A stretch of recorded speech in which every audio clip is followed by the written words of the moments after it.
Hindi ko kasi alam. Wala kasi to sa bundok. Wala sa bundok ba? Oh, hindi rin magkasya. Ginagawa mo. Ila! Ila ba? Okay. Tatakbo na rin si Ana, papunta na. Dumating. Wala, sumabit yung ano ko sa stocking. Sira. Wait lang. Wait, ang mga stocking. Uy, sumubra na kami ng atras. Hindi ka naipit? Hindi. Hindi, na ano nga lang daw yung stocking niya. Stocking ko. Yung net niya, yung... Hindi ko maintindihan kung nabuti na ako o ano basta. Nag-video ka? Oh. Ano po yun? Ano po yun? Si Ana, papunta na. Ana, daming dala. Sabi ka, ang bata. Ayan na. Tumakbo lang yan, di ba? Yung kaibigan mong nagtampo, tapos nag-left. Nagkatataw yung pose niya.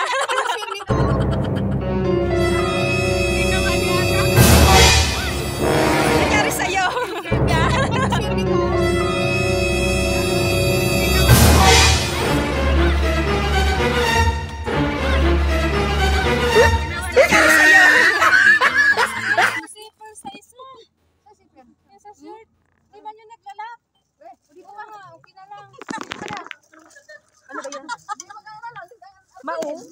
Ano size? Yung malaki? Walang extra small? Wala, small. Medium sa akin. Ay, na small. Medium. Ano ba ang size to? Small sa akin. Medium. Medium kaya na. Naman tayo small eh. Lalaki pa. Medium kaya na. Small. Ilan na kasi yung nag-order nito? Ano bang size to? Hindi makita. Wala kang plastic ba kaya? Hindi kang nagdadagan. Medium? Thank you. Sino ba kasi tumatawag sa'yo? Sa gisip sa mga ko.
Hi guys, it's me Shalab and welcome back to my YouTube channel. Today is another day, another video, and another vlog. At kung hindi ka pa nakakapag-subscribe sa aking YouTube channel, please click the subscribe button and click the bell button para ma-notify kayo sa mga bago updates sa mga videos ko. So for today's video, panibagong araw na naman nakasama sila. Pangalawang pagkakataon na mag-OTS nakasama sila. So napapansin nyo, medyo richy-richy kami for the second time. Since Antara ay naka-service kami. Sasakyan to nila Ate Mira. Pagpasyahan na namin na magkita-kita na lang at sabay-sabay na pumunta ron para walang malilate. At tignan mo nga naman si Tita Lolit sa kakamandali na iwanan niya yung ribbon doon sa loob ng sasakyan. Sa sobrang excited niya, hindi niya na naalala na may ribbon pala siyang iniwan doon sa gilid. Nung sinabi ko naman sa kanya, ay agad-agad din siyang tumawa. Hindi pa nga kinuha, tinawanan lang ako. Ang lakas talaga ng amats mo, tita. Nung napansin ko siyang tumahimik, tinignan ko yung mukha niya, bakit nakabuksangot ka, tita? Ito na nga pala yung lugar, hindi ko alam kung anong lugar to. Hindi ko na rin natanong sa kanila kung anong lugar to at saan to. Basta alam ko, parte ng Genti. Bakit ko nga naman naalamin eh, hindi naman ako nag-commute. Kahit alamin ko na nga naman, hindi ko pa rin naman alam kung paano pumunta rito at paano pa uwi. Kasi nasa looban to ng Genti at hindi siya doon sa kalsada kung saan dumaraan yung mga sasakyan. Kumbaga, tagong court o tagong event o pinag-e-eventan. At eto na nga, nakapasok na kami sa entrance. Nagsisimula na, siguro kanina pa to at na-late nga kami. Hindi ko na rin napansin yung oras kasi nga nagtitake ako ng video at hindi na rin ako nakapag-check ng oras sa cellphone ko. Habang busy-busy ang grupo ko magparehistro, pa-register ng grupo namin. Ako naman tong busy-busy nanonood habang nagtitake nag-take din ng video. Tuwang-tuwa ako dun sa babaeng naka-trouser. Army color ng pants niya. Akala ko dalaga, pero pag ikot niya, mami na din pala. Nakaka-amaze nga naman yung mga ganyang katawan. Talagang dalaga yung katawan niya at hindi halata na medyo adulty na siya. Sana soon ma-achieve din natin yung ganyang goal, no? Mukhang nagkakabigaya na nga ng good quality dito. Charot! Syempre, joke lang yun. Ito naman si Ate Alice, sa sobrang busy, nagkaduling-duling na sa pagkuha ng pera.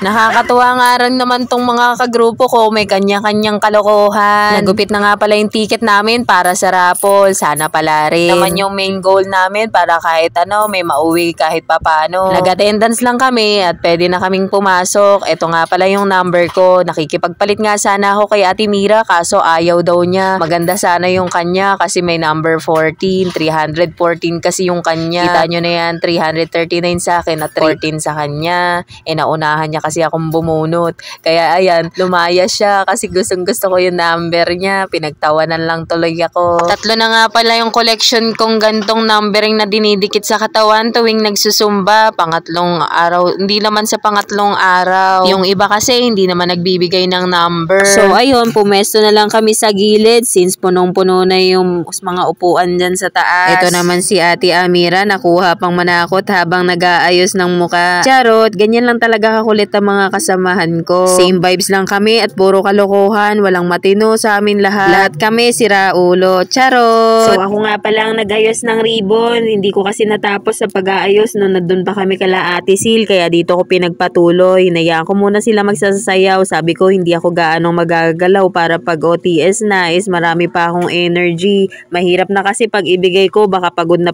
ako pag nag-perform. Nasa harapan pa naman ako. Pagpasok namin dyan sa court, pawis na agad ako, hindi pa nga ako nagsasayaw. Grabe rin kasi ang init. Ang init ng singaw siguro dahil sa crowded masyado. Saka kahit hindi ako magagalaw, pawisin talaga ako. Onting galaw ko lang, pinagpapawisan na ako. Pero sabi ng iba, okay lang yun, healthy yun, at least pinagpapawisan. Habang busy si Ate Ana kaka-makeup, busy rin ako kakagupit nitong ribbon. Ang tagal niya ngang matapos, inabot ata siya ng 1 oras. Charot! Natatawa nga naman ako kay Tita Loli sa tuwing nagkikwento siya pag nagkikilay daw si Ate Ana. Ang tagal-tagal daw magkilay no. Matagal din naman akong mag-ayos. Ganyan naman talaga ang mga babae, matagal mag-ayos. At ayan na nga pala yung pinaka-exciting part, nagkikilay na nga pala siya. Yung tubig na nasa harapan po namin, hindi po yan sponsored At finally, nakatapos na siya at nandun na siya sa dance floor. Habang ako, kinakat ko na lang ng tigdadalawa yung 1 yarda. Sobrang busy-busyhan ko no, ganap na ganap. Kala mo naman, sobrang sipag. Charot! Malapit na nga pala ako matapos dyan. Dyan lang ako nahirapan sa pagpapantay-pantay. Sabi ko, pagsasabay-sabayin ko ng gupit. Kaso parang nagguguluhan ako dahil parang hindi sila magkakasuka. Kaya ang ginawa ko, tigi-1 yarda, sabay cut. Ito nga pala yung pagpaparisin namin. 1 dark green at 1 neon green. At dahil nakatapos na nga ako, inayos ko yung camera at dumaan si Sinbel. Nagulat nga ako at niyakap ako at nagbeso-beso sa akin si Sinbel. Nakilala niya pala ako. Nakakatuwa nga naman to si Sinbel at sobrang jolly rin nito. Siya pa yun na unang bumati sa akin. Paano ba naman, mahina na rin yung paningin natin at di ko napansin agad. Sorry po. At ayun, sige na ako sayaw. Hindi ko pala akalain na ang layo-layo ko na pala sa camera at natago na ako. Pero okay lang yan. At least nakakuha ako ng clip na maraming taong umaten. Puro pa na lang din na nakita sa amin dito. Tita, kala mo naman kung sino magandang hita. Wow, legs, sweet wheel. Lumapit nga pala sa akin si Ate Amira. Akala ko kung ano sasabihin niya. Nanghihingi pala siya ng ribbon kasi nakita niyang may hawak ng ribbon si Ate Ana. Ganon na rin ang ginawa ko sa iba. Pinamigay ko na rin yung mga ribbon sa kanila para kahit papano malaman ko agad kung kulang. Kung may mapuputol man, at least mapapalitan. Inabot ko na nga pala ang bawat pares kay Tita Lolits, kay Ate Delia, at kay Ate Alice. Ganon din kay Ate Sil. Akala ko maiksi yung isa kaya pinalitan ko yung kay Tita Lolits. Parehas lang pala. Nalilito na rin kasi ako dahil napagsama ko pala yung hindi dapat na gamitin sa gagamitin. At ayun, Iniligpit ko na yung mga extra para kung merong dadagdag sa grupo na darating, at least meron silang ribbon sa gilid. Bumalik na rin pala ako sa dance floor para sumayaw. Sinabayan ko na rin si Ate Alice at tinabihan ko siya para kahit papano medyo magalaw-galaw yung katawan ko at hindi matigas pag sumayaw tayo. Onting pakulo ba kung tutuusin. Kailangan din natin ng exercise bago tayo sumala. Mahirap kasi yung hindi mo na stretch tapos sasalang ka, baka pwede kang matumba o biglang maglacking yung mga bones. Ang mas masakla pa doon, baka pag nabigla yung katawan mo, bigla kang mag-collapse o bigla kang mahimatay. Danas na danas ko na kasi yon. Based on my experience, mag-iingat po tayo, lalo na sa mga mahilig sumayaw, lalong-lalo na po sa Zumba at lalo po sa mga nag-cheer dance at mga nag-hip hop at iba pa pong mga dance style. Share ko lang, naalala ko noong unang araw ko na mag-Zumba. Nang dahil sa depression, ang tagal ko ring hindi sumayaw. Hip hop naman yung sinasayaw ko noon kasi may mga sinasalihan akong contest at hip hop or mga sexy dance yung mga sayaw noon. Ang tagal kong hindi sumayaw, ilang buwan, 3 o 4 na buwan ata yun. Tapos bigla akong nag-Zumba. Ang naranasan ko noon is parang biglang nawala yung pandinig ko, pinagpawisan ako ng malamig na parang may lumalabas na hangin sa tenga ko. Nahilo ko at nagdilim ang paningin, siguro dahil rin sa puyat. Pero simula nung nag-Zumba ko, naging maayos na rin ang tulog ko. Kahit pa idlip, at least nakakatulog. Simula ko sinong laging pagod yung katawan ko, naging antukin na ako, at least napapahinga ko na yung katawan ko. Natapos na nga ang marathon at ilang saglit ay pinagbihis na kami para magsimula ang OTS. Tuwan-tuwa naman ako at si Sinbel yung unang napili. Hindi ko alam kung ito yung unang napili o mali lang ako. Basta sila yung unang nakuhanan ko ng clip. At yung iba hindi ko na po nakunan kasi nga naging busy na rin kami kakapalit. At kami na nga pala yung pinag-perform. Pang-5 pala kami. Pang-5 yung nabunot ni Ate Ana. Yan ang i-declare po namin mabuti. We have minimum of 10 members and up.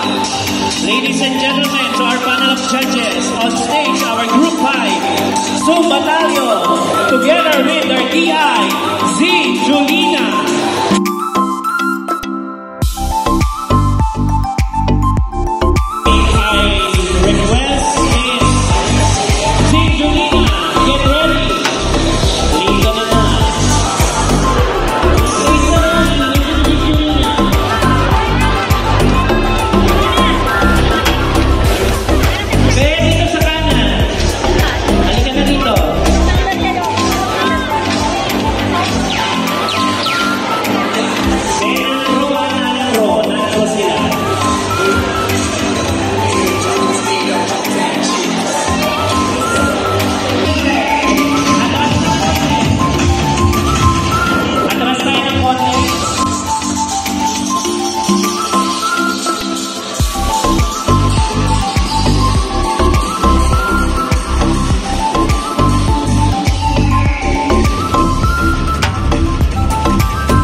Nagpatuloy ang contest. Ito nga pala yung kumuha kala Ate Sil at Ate Ana. Nakakatuwa nga lang at nung huminto na yung sayaw nila ay nalipat sila sa pro. Nagsayaw kasi sila ng pang non-pro kaya umulit sila at nailipat sila sa pro kaya sumayaw sila ulit. Judges and MC naman po ang nag-decide. Category. Okay po. Wala po samaan ng loob. Okay lang po ba sa inyo? Yan. Ito wala na lang po. Para po malinis din tayo yung ibang nagreklamo. Ano namin kasi hindi namin alam kung saan kami lalagay. So kaya ina-announce ko po sa inyo, may mga lumapit sa amin na yung iba daw kong member list nag-champion na at nakikita na sa ibang grupo. So pwede po, papaalam ko na sa inyo, ililipat ko po kayo sa pro. Okay? Okay lang po? Maharot, okay. Ayan, maraming salamat po for being such a sport. Again, sasalang po ang ating team Maharot sa ating pro category. Okay, that will end our non-pro. Maraming salamat, Cholina. Nagpatuloy ang contest sa mga bawat grupo. Pro na nga palang nag-perform nito. Meron nga palang kumuha sa akin. 2 beses akong pinagpalit. Pero yung unang palit is kinuha nung totoong member. Kinuha lang ako kasi sabi nila kulang sila at 8 lang sila. Nakakalungkot nga lang at hindi sila nakapag-perform dahil nakilala kami ni Ate Mira dun sa grupo nila.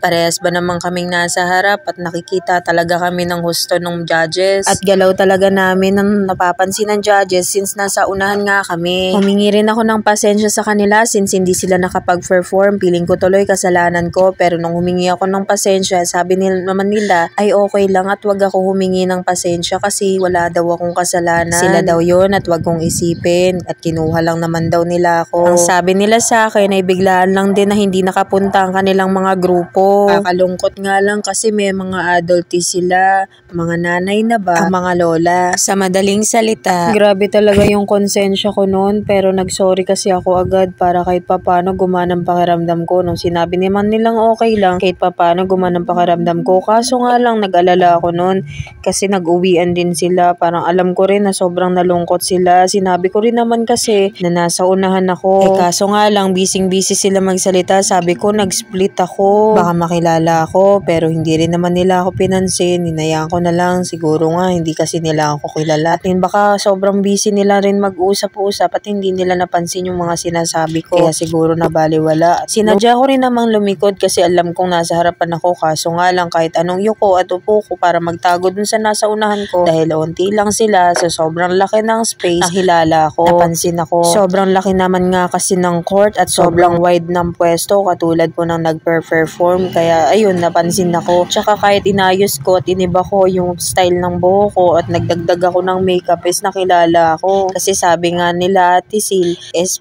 kanina pa nakatingin sa akin yung ma-MC na kulot or judges ata yun. Basta yung kulot na lalaki. Share ko lang din nung pagkatapos naming mag-perform, sobrang sarap lang sa feeling na kuha mo yung atensyon ng mga judges. Nung nagsasayaw kasi ako, inaakit ko lang din sila ng tingin para mag-focus sila sa sayaw namin. Since namatayan nga kami ng music, syempre kailangan mong akitin yung judges para mag-focus sa inyo. Nag-smirk ako ng tingin sa tuwing ang step namin, yung papwet na at ngumingiti ako sa kanila. And after namin mag-perform, nag-exhibition ako at gumawa ako ng eksena. Yun nga yun, pag-i-split ko. Sabi nga nila Ate Ivy, tuwang-tuwa sa akin yung judges. Napapalakpak at napatayo sila dun sa ginawa ko. Ayan nga pala yung judges. Judges pala yung kulot. Ay, yung katabi ng babae. Sobrang na-miss ko nga palang magpatayo talaga ng judges. Kaya sobrang tuwang-tuwa ako nung na-experience ko ulit. Ang pinaka last time ko kasing na-experience na magpatayo ng judges is 2014. Yun yung kumanta ako ng Alone sa barangay ng Antipolo. Christmas party yun nila lolo. Uwi kami nila mama doon pero pinalista ako ng lolo ko dahil sobrang proud ng lolo ko is pinalista niya ako. Di ko rin nakalain na papalista niya ako. Siyempre at dahil nakalista ka na, kailangan mong mag-isip ng kanta at Alone ang napili ko since yun yung lagi kong pinapractice dati. Hindi na rin bago sa akin yung yung pag-perform at sumali sa contest. Kinalakihan ko na rin yung kaka-contest. Mahilig kasi akong sumayaw at kumanta. Hilig ko rin ng pag-arte. Teatro ba? Sobrang proud lang din ako kasi na-experience ko yun dahil sobrang supportive ang mama ko. Na-experience ko din mag-audition sa Starstruck and Wawawin. Ayun naman ang kasama ko ay papa ko. Simula kasi nung nawala ang mama ko, papa ko na ang sumusuporta sa akin. Ang talent lang naman na hindi ko na naipagpatuloy ay yung pagmo-modeling ko. Pero nag-brand ambassador and influencer naman ako sa mga ibang CEO, lalo sa mga lip tints at iba pang mga cosmetic materials. Sa mga CEO ba ng mga pampaganda? Hindi ko na maalala pero 3 o 4 na brand ata ang hawak ko noon. Hindi ko na siya nagpapagpatuloy kasi pandemic nung time na yon. Mas nag-focus kasi ako sa pagbibusiness. Bata pa lang kasi ako, panay na ang business ko. Although may support naman ng papa ko, pero hindi naman kasi ako sanay na wala akong sariling pera kasi ang dami kong gusto. Tinuruan din kasi kami ng lolo namin na kung may gusto ka ay paghirapan mo. Kaya ayun, nakalakihan ko na lang din at hindi ako sanay nang hindi ako kumikita. Kumbaga, hindi ako sanay nang wala akong sariling pera at hindi ako sanay nang hindi ako gumagawa ng sarili kong pera. Pinalaki kasi kami ng magulang namin na maging madiskarte sa buhay. Nga pala, back to topic, yung sumayaw pala kanina is ayun ang Pepa.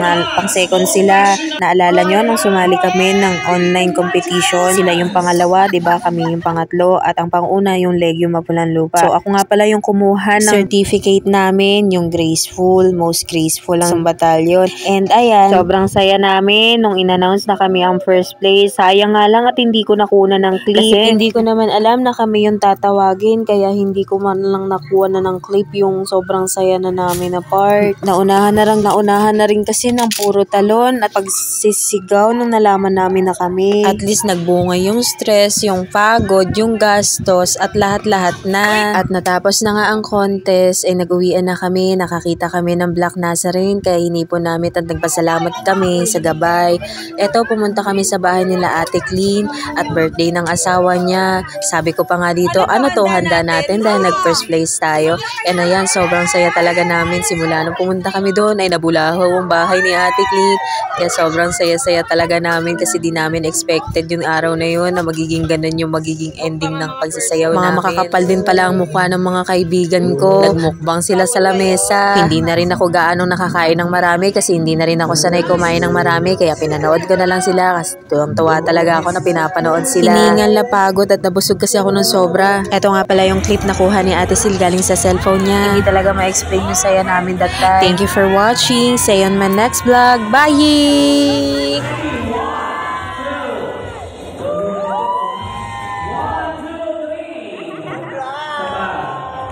1, 2,